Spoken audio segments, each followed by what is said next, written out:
আন্তৰ্জাতিক নাৰী দিৱসৰ বিশেষ দিনটোত নিজৰ মনৰ ভাৱ প্ৰকাশ কৰিলে সাহিত্যিক শৰ্মিষ্ঠা প্ৰীতমে হুইল চেয়াৰত বহি আন 10 গৰাকী মহিলাক আকাশ চুবলৈ সপোন দেখুওৱা শৰ্মিষ্ঠা প্ৰীতমৰ সৈতে আমাৰ সাংবাদিক বীৰেন বৰাৰ এক প্ৰতিবেদন আমি আপোনালোকলৈ এই মুহূৰ্তত আগবঢ়াইছো।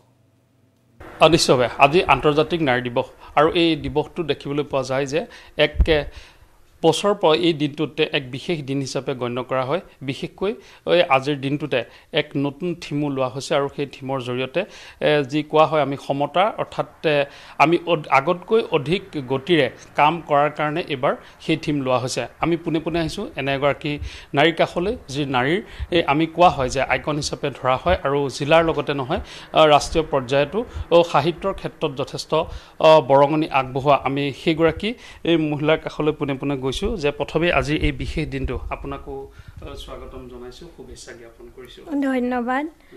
ময়ো আজিৰ এই দিনটোত পৃথিৱীৰ প্ৰতিগৰাকী নাৰীকে আন্তৰ্জাতিক নাৰী দিৱসৰ শুভেচ্ছা জনাইছোঁ।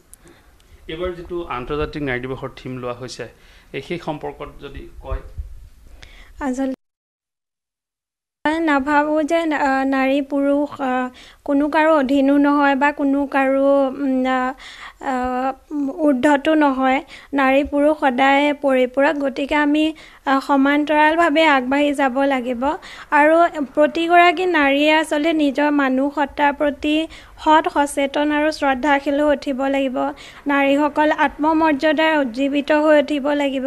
শিল ভাঙি ভাঙি কাঁইটীয়া জোপোহা উভালি উভালি জীৱনৰ বাট মোকলাই যাব লাগিব আৰু সেইকাৰণে মই বিধিৰ বিধানক বা সমাজৰ শিকলিবোৰক, সমাজৰ বাধা নিষেধবোৰক, যিবোৰ অযুগুত বাধা নিষেধ, সেইবোৰক প্ৰত্যাহ্বান জনাই প্ৰত্যেকগৰাকী নাৰীয়ে আগবাঢ়ি যোৱাটো মই অন্তৰেৰে কামনা কৰোঁ। এটা দিন বিশেষভাৱে উদযাপন কৰা হয় আৰু সেই দিনটোৰ যাতে প্ৰভাৱ সমগ্ৰ বছৰটোলৈ থাকে তাৰে সকলোৱে কামনা কৰে। আপুনি বিগত বৰ্ষসমূহতো দেখি আহিছে তেনেধৰণৰ বিভিন্ন থিম লোৱা হয়, সেইসমূহে সেই গোটেই বছৰটোত আপুনি ভাবেনে যে যিধৰণে আশা কৰা হয় তাৰ আশানুৰূপ ফলাফল আমি দেখা পাইছোঁ বুলি? আচলতে সেইটো সম্পূৰ্ণ সুফল আমি দেখিবলৈ নাপাওঁ। এতিয়া এনেকুৱা যে নাৰীৰ আত্মবিশ্বাসে আকাশ চুব পাৰিছে, কিন্তু বিপৰীত আৰু সাহিত্য সংস্কৃতি বা যি ক্ষেত্ৰতে নহওক, বাণিজ্য অথবা ক্ৰীড়া সংসাৰ সকলোতে আচলতে এতিয়া নাৰীৰ মজবুত অৱস্থিতি, কিন্তু তাৰ বিপৰীতে এতিয়াও মানে অন্ধকাৰত সুৰুঙা খেপিয়াই ফুৰা বহুত কাহিনীও আমি কিন্তু শুনিবলৈ পাওঁ। এতিয়াও পুৰুষতান্ত্ৰিকতাৰ নিৰ্মম হাতবোৰে পাখি কাটি পেলাই থোৱা বহু নাৰীৰ কাহিনী একে সময়তে মুখৰ হৈ উঠে। গতিকে এই ক্ষেত্ৰত আমি প্ৰত্যেকগৰাকী নাৰীয়ে আচলতে সচেতন হ'ব লাগিব। তেওঁৰ ভিতৰৰ পৰা মানুহ সত্তাটোক জাগৰিত কৰিব লাগিব আৰু অকল নাৰী বুলি নহয়, এই ক্ষেত্ৰত নাৰী পুৰুষ আৰু আজিকালি LGBT কমিউনিটিকো আমি ইয়াৰ পৰা আঁতৰাই থ'লে নহ'ব।